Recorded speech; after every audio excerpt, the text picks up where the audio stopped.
Bible, la parole est à Monsieur Gilbert Collard pour les non-inscrits pour 5 minutes.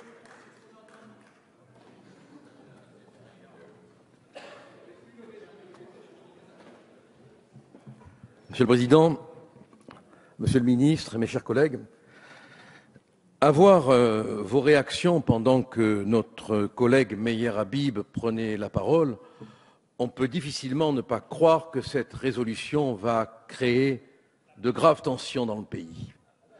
Vous n'avez supporté aucune de ces réflexions, vous n'avez supporté aucun de ces arguments. Cette résolution, elle est irrecevable, irréaliste, et elle n'a pour but finalement que de vous fournir l'orthopédie de combats idéologiques qui aujourd'hui vous font grandement défaut. Le droit international, pour vous, ce sont les banlieues qu'il faut reconquérir. Je ne disconviens pas qu'il y a une nécessité absolument indiscutable de voir un jour un État palestinien exister. Je n'ignore pas les souffrances du peuple palestinien, mais je ne peux pas ignorer non plus, même si cela vous dérange, les souffrances du peuple israélien. Tout à l'heure, j'ai entendu un député ici oser parler de l'Afrique du Sud et établir une comparaison entre l'État d'Israël et l'Afrique du Sud. Israël n'est pas un État raciste. Il n'y a pas d'apartheid. Mettez-vous ça dans la tête. C'est un pays qui représente au Proche-Orient les valeurs de la démocratie que nous défendons. Si vous reconnaissez aujourd'hui l'État de Palestine à travers votre résolution, vous embrassez le Hamas, vous embrassez le terrorisme, vous embrassez la haine, vous embrassez la mort dans les villes d'Israël et à Jérusalem. Mais soyez lucides, qu'est-ce que vous êtes en train de faire? Nous voulons un État palestinien, nous le voulons tous.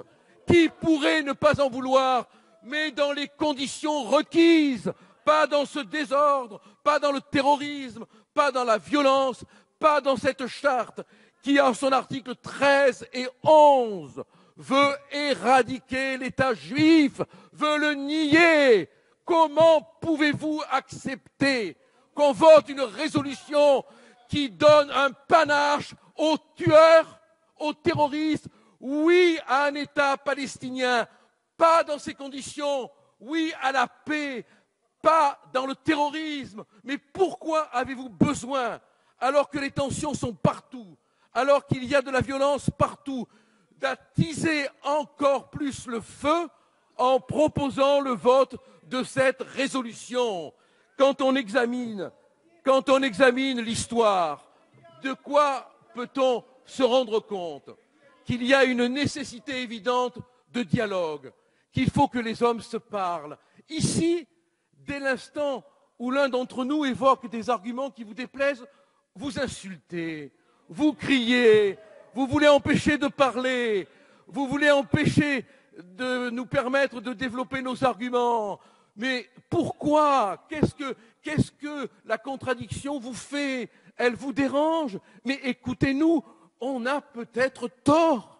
Nos arguments sont peut-être discutables, mais écoutez-les comme on vous écoute et démontrez-moi une seule chose, qu'en reconnaissant aujourd'hui un État palestinien, on ne reconnaît pas en même temps le Hamas et ses crimes. Oui, vous le reconnaissez et cela, nous n'en voulons pas. C'est tout.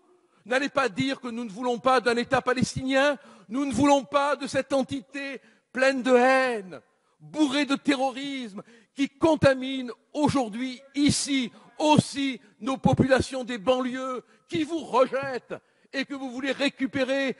On a dit pompeusement, la France aujourd'hui a rendez-vous avec son destin. Mais enfin, le destin de la France, ce n'est pas une résolution, c'est autre chose. C'est un vrai combat diplomatique, c'est l'intelligence des négociations. À quel jeu jouons-nous? Vous êtes dans la communication alors qu'on est dans le sang, dans la souffrance de part et d'autre entre deux peuples. Mais cessez de jouer avec les mots. Vous faites honte véritablement au droit international. Merci, Monsieur Collard.